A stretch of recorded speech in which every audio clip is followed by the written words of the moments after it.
Deixa eu te fazer uma pergunta. Você acredita que Jesus te ama? Agora, você ama Jesus? Parece óbvio, né? Mas não é assim tão fácil. Uma coisa é o amor que Jesus tem por nós. E ele demonstra a todo momento esse amor. E claro, a maior das atitudes demonstrada por ele foi o fato dele ter dado a vida por nós quando éramos ainda pecadores. Outra coisa é se realmente o amamos. Isso a gente vai precisar entender melhor. Você pode até dizer, ele é tudo para mim. Sem ele eu não sei viver. Mas na prática, será que é desse jeito mesmo? Quais as atitudes praticadas por você que demonstram que de verdade você ama Jesus? Após ressuscitar, Jesus fez essa pergunta de maneira direta e sem rodeio a Pedro. Pedro, você me ama? E pelos relatos das Escrituras, não foi tão fácil dar essa resposta. Portanto, até eu terminar o que eu tenho a dizer, não se apresse em dar essa resposta, ok? Pense comigo. Eu sou Júnior Paulino e seja bem-vindo a mais um vídeo do meu canal. Antes fica aquele meu pedido a você para que se inscreva no canal e também dá o like. E após assistir o vídeo, não deixe de compartilhar, ok? Vamos nessa então? O mundo que a gente vive hoje passa uma visão totalmente equivocada acerca do que é o amor. Os filmes, séries, orquestrados por Hollywood, glamourizam e romantizam absolutamente tudo. O sentimentalismo tem tomado conta da alma das pessoas. Parece que elas vivem em um mundo paralelo, fora da realidade. Um mundo de Bob, por assim dizer. O risco de viver dessa maneira é a infantilização das pessoas que se aprisionam em seus próprios sentimentos e, além de se tornarem tóxicas, se sentem viciadas e aprisionadas a esse comportamento. Essa maneira de pensar tem sido transferida para o dia a dia das pessoas, de maneira que tudo precisa ser emocionante, tudo precisa ser tocante. Sai do campo da razão e, no nosso caso, do campo da fé, para ir para o campo do sentimentalismo. Logo, uma pergunta como essa, se você ama Jesus, imediatamente é respondida de forma romantizada. Tenho por mim que o melhor a fazer é, antes de tudo, tentar responder o que não é amar a Jesus. Dessa maneira, iremos posicionar o nosso entendimento corretamente, com clareza e, claro, com bom senso. Então, para uma melhor compreensão, amar a Jesus não são declarações carregadas de frases de amor. Não são canções que cantamos, que tocam lá no fundinho da alma e as lágrimas começam a rolar. Olha, não são gritos e gemidos altos e descontrolados capazes de atrair a atenção das pessoas. Não é uma declaração pública efusiva. Não é sentimentalismo, onde as emoções se sobrepõem em detrimento da fé. Não é também um desequilíbrio onde as pessoas se lançam ao chão em forma de êxtase, mas parecendo um estado de transe. Um comportamento hipnótico, onde por horas ficam balbuciando como um bebê, mais parecendo um mantra para atrair o amor divino. De uma maneira mais extrema, não é agarrar uma espada e cortar a orelha de um soldado para defender a Jesus. Não, absolutamente não. Não é nada disso.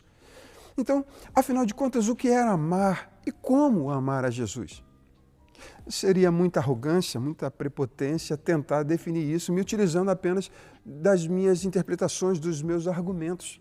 O melhor a fazer é deixar a própria Bíblia definir. Marcos capítulo 12 vai dizer o seguinte: chegando um dos escribas, tendo ouvido a discussão entre eles, vendo como Jesus lhe houvera respondido bem, perguntou-lhes qual é o principal de todos os mandamentos. Respondeu Jesus: o principal é: ouve, ó Israel, o Senhor nosso Deus é o único Senhor. O amarás, pois, o Senhor teu Deus, de todo o teu coração, de toda a tua alma, de todo o seu entendimento e de toda a tua força. O sentido do texto é o seguinte: de toda a tua alma. é tudo que você é. Oferecer tudo de si, com todo o teu ser, com todas as suas capacitações e limitações, com todas as suas motivações e intenções, com todos os seus afetos, sentimentos, entendimentos e desejos, de todo o teu coração. É a fonte de toda a vida espiritual, de toda a sua fé. É onde você crê, é o centro da sua adoração, onde há inteireza, sem divisão, sem barganha, mas com integridade. De toda a tua força, com toda a tua intensidade, devotar todas as suas possibilidades, oportunidades, intensificando tudo. Fala de força no sentido de intenso, de muito. Amar é uma decisão, é prático, são atitudes. Deus amou o mundo, que deu o seu Filho. Chamamos esse amor de sacrificial, quando eu estou disposto, se for o caso, até de morrer por ele. Mas ele se torna prático quando eu tenho que renunciar a mim mesmo, a minha vida, abrir mão, amar menos pai, mãe e filhos por sua causa. Normalmente, a gente condiciona também o nosso amor a Deus por aquilo que nós fazemos para Ele, pelo nosso trabalho. Mas uma coisa é amar ao Senhor, outra coisa é fazer algo para Ele. É possível fazer algo para Ele sem amá-lo, mas é impossível amá-lo e não fazer nada para Ele. A inversão disso, isto é, trabalhar para Ele, cuidar para Ele sem amá-lo, pode nos fazer cansar, pode nos levar à frustração, à decepção, pode nos levar a buscar os favores, os louvores e o reconhecimento dos homens. E quando o reconhecimento não vem, produz uma queima espiritual. Lembra do que Jesus falou sobre o dia do juízo? Senhor, em teu nome, eu não fiz isso, eu não fiz aquilo. E o que ele vai dizer? Apartai-vos de mim, vós que praticais a iniquidade. Só alguém que não ama o Senhor Jesus vive na prática da iniquidade. Consegue fazer coisa para Ele em pecado. Agora, como isso é possível? O dom é irrevogável. Apocalipse capítulo 2, versículo 2, vai dizer o seguinte: conheço as suas obras, o seu trabalho árduo e a sua perseverança. E no verso 4 diz assim: contra você, porém, tenho isto. Você abandonou o seu primeiro amor. Pessoas que trabalham, mas deixaram o primeiro amor, deixaram o fervor do coração. Em 1 Coríntios capítulo 13, versículo 3, vai dizer: ainda que eu dê aos pobres tudo o que eu possuo e entregue o meu corpo para ser queimado, mas não tiver amor, nada disso me valerá. Sem amor, dar todo o dinheiro aos pobres não tem sentido. Sem amor, o sacrifício da vida também não tem sentido. Você quer trabalhar para Jesus?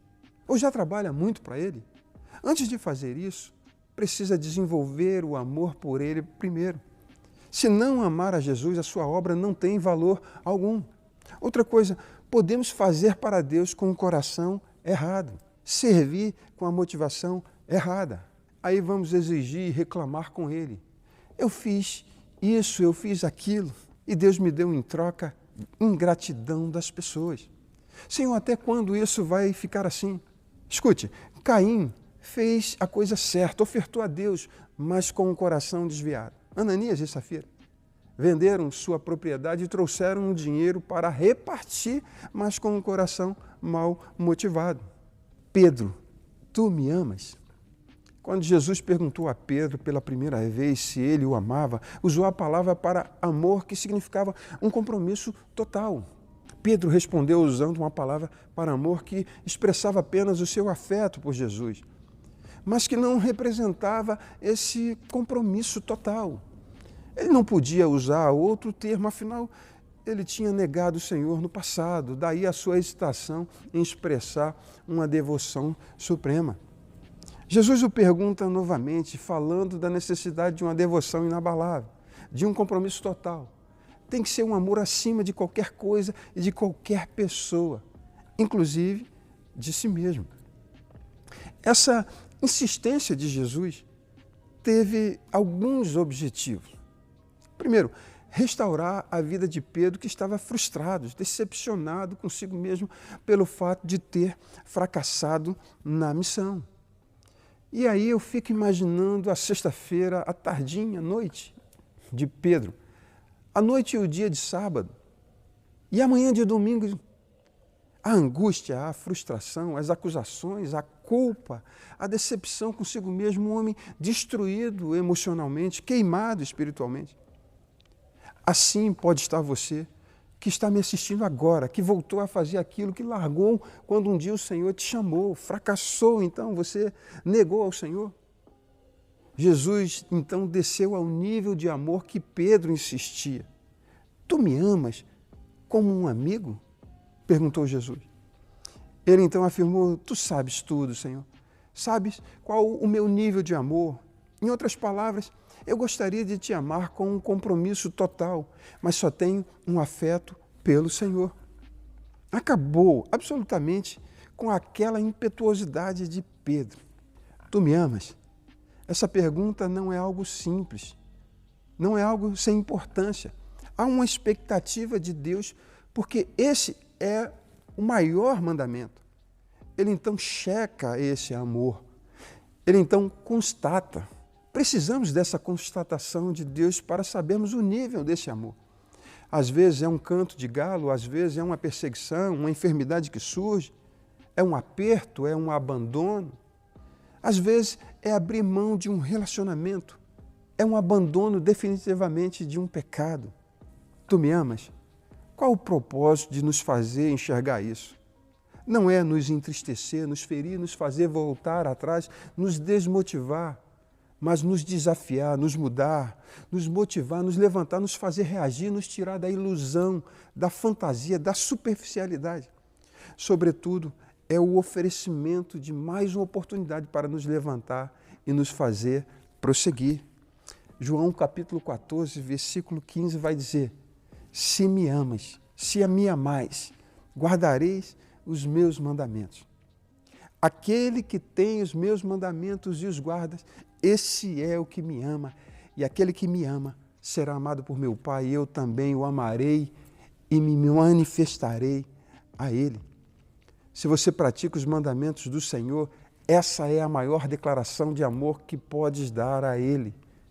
Em contrapartida, Ele fica caidinho por você. Tu me amas?